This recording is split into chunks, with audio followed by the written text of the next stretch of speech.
In today's video, we are going to summarize the crime thriller The Stepfather. It is the remake of a 1987 film of the same title, where Michael Harding returns home from military school to find his mother living with her new boyfriend, David. As the two men get to know each other, he becomes more and more suspicious of his stepfather, who seems to have no flaw. Spoilers ahead, you have been warned. Don't forget to give it a thumbs up, comment on what was your favorite part, subscribe to our channel, and let's get started. The movie starts as we see a middle-aged man in his bathroom, completely transforming himself. He dyes his hair, shaves his beard, and removes his brown contact lenses to reveal his blue eyes. He has several pictures of him and his family in the house.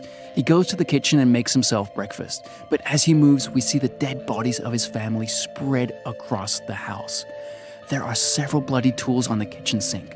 The man goes outside and drives away with his luggage. At the Salt Lake City Police Department, detectives discuss the murder. The suspect is the stepfather, Grady Edwards, who has disappeared since the event. The police have identified a pattern in these kinds of cases and suspect that Grady is a serial killer who targets widowed or divorced single women with a family. He is very sly with his crimes and leaves no evidence of his identity behind, paying in cash for everything so they can't track his credit card info. There is zero information about his identity. Grady comes across a woman named Susan Kearns Harding in a grocery store. Susan is a recently divorced mother grocery shopping with her youngest two kids, Sean and Beth. Grady introduces himself as David Harris and charms her with his personality. He tells her that his wife and daughter died last year in a car accident. Susan invites him for a pizza party with her kids. It is 6 months later. David and Susan are engaged. Susan's eldest son, Michael, is coming home from military school. His girlfriend, Kelly, picks him up from the airport. Michael is not sure about Susan's new fiancé. Kelly opens the door to their backyard to reveal a surprise party. All of his family are there. Susan hugs her son and everyone is happy to have him back. Michael finally meets David. Susan's sisters are at the party too. David proposes a toast. He thanks Susan, Sean, and Beth for welcoming him to the family and Michael for completing it. Susan's sister Jackie offers David a job at the real estate company she works at. Susan is pleased to get David off the roads. He accepts the offer. David then asks Michael to meet him in the basement. David has built several cabinets there. Most of them are locked. He opens one to reveal his collection of tequila. He wants to bond with Michael over alcohol. David knows Michael doesn't want to go back to the military school, so he suggests joining the high school swimming club. That way Michael could get a sports scholarship and get into a college. But Michael declines, saying that getting into the club is impossible. They take a shot together. After the party, Michael sees Kelly off. Later, Susan comes to Michael's room. She tells him to try to get along with David. Michael, however, tells her to hold on to the lectures. The next day, David goes to Michael's old high school, talks to the sports teacher, and gets him into the swimming club. Michael is very thankful. Kelly comes over later. She and Michael are swimming in their backyard pool. Sean, on the other hand, is playing a video game at full volume. Susan tells him to turn it down repeatedly. Finally, David goes to his room and grabs him by the back of his neck to stop him. Sean is too scared to say anything. Sean looks visibly sad at the dinner table. Susan asks him if something is wrong, but he dismisses her. Susan then tells Michael about David's wife and daughter's death. The doorbell rings. It's Susan's ex-husband, Jay. Sean and Beth run to the door to greet him. They're going to spend the weekend with their biological dad. Michael, however, doesn't want to meet him. At breakfast the next day, Susan's neighbor, Mrs. Cutter, rings the doorbell. She has seen a show called America's Most Wanted, and the sketch of a killer looked just like David. Susan assures her that it's not him. Michael hears this from upstairs and finds it weird. David dismisses it. That day, Michael and David meet for lunch at a diner where he asks him to be his best man. While talking about his family, David calls his dead daughter 2 different names. He recovers, saying that her name was Lisa Michelle, but Michael still finds it suspicious. Later, Mrs. Cutter is at her house when she hears a doorbell. She goes to check but finds no one outside. She goes in again when David suddenly appears behind her. He pushes her down the basement stairs. He then suffocates her to death. Michael and Kelly are in the pool. He tells her about David's slip-up earlier. Kelly thinks he is obsessing about it too much. At dinner, Jay brings Sean and Beth home. He is furious as Sean told him about David grabbing his neck the previous day. Michael restrains Jay and brings him outside. Jay and Michael talk for a while and bond. David apologizes to Sean, but Susan is still mad at him. He apologizes to her too. David has started working in real estate with Jackie. That day at work, she gives him a bunch of papers to fill in with his personal information. When he gets back home, he tells Susan that he doesn't like the real estate job and wants to quit. Susan goes out with Jackie and her friend at night. Sean and Michael are playing video games in his room. Someone rings the doorbell. David opens the door to see it is Jay. Jay has come to apologize to him and see his kids for the last time before flying for work.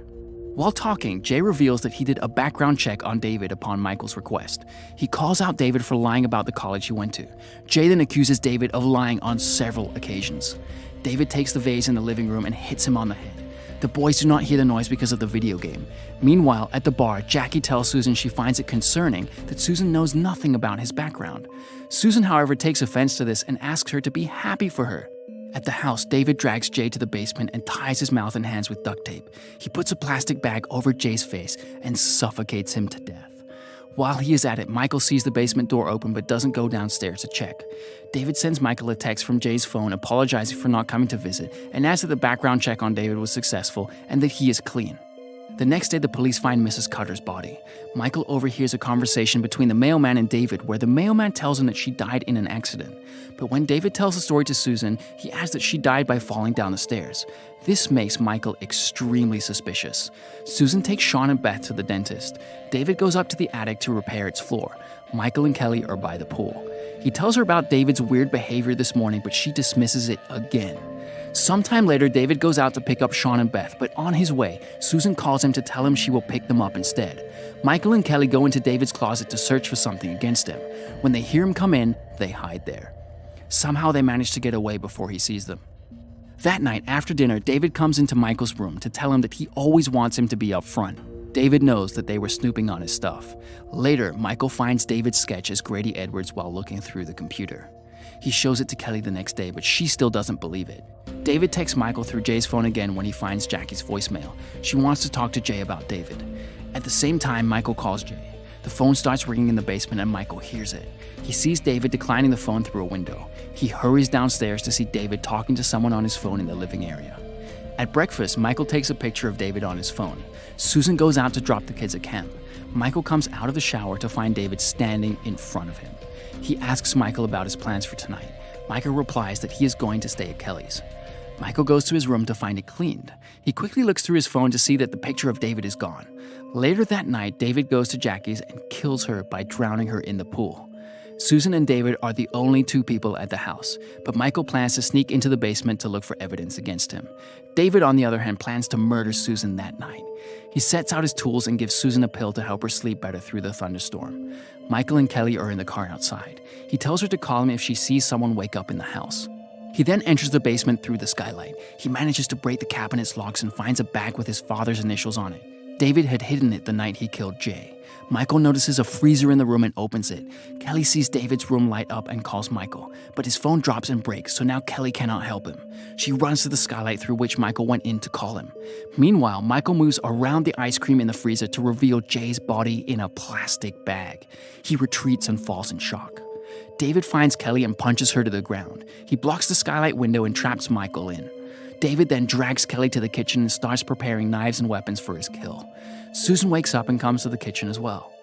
David maniacally tells her that this is not going to work because of Michael since he is too disrespectful and says that he thought she could be Mrs. Grady Edwards. Susan is stunned when David grimaces and asks, "Who am I here?" Susan calls him by his name, causing him to say, "David, I'm David Harris." Just as she notices Kelly on the floor, David comes at her with a knife. She runs and hides in the bathroom. David breaks down the door. As he's about to stab her, she stabs his neck with a broken piece of mirror. Michael manages to break down the basement floor. Michael, Kelly, and Susan reunite, but David comes after them again. They hurry to the attic. Michael tries to close the doors on him, but David manages to get up there. The attic floors are weak, so when David and Michael are fighting, Michael falls through the floor. Kelly threatens David with an electric saw, but the floor breaks and both Kelly and Susan fall through it. Michael attacks David, and both of them fall onto the roof. They struggle there for a while and fall to the ground. They both lie unconscious there. Finally, Michael wakes up from a coma in a hospital bed. He has been there for over a month. David, on the other hand, fled from the scene. No one has seen him ever since. The movie ends as we see David introduce himself as Chris Ames to a widowed woman with 2 kids in a grocery store.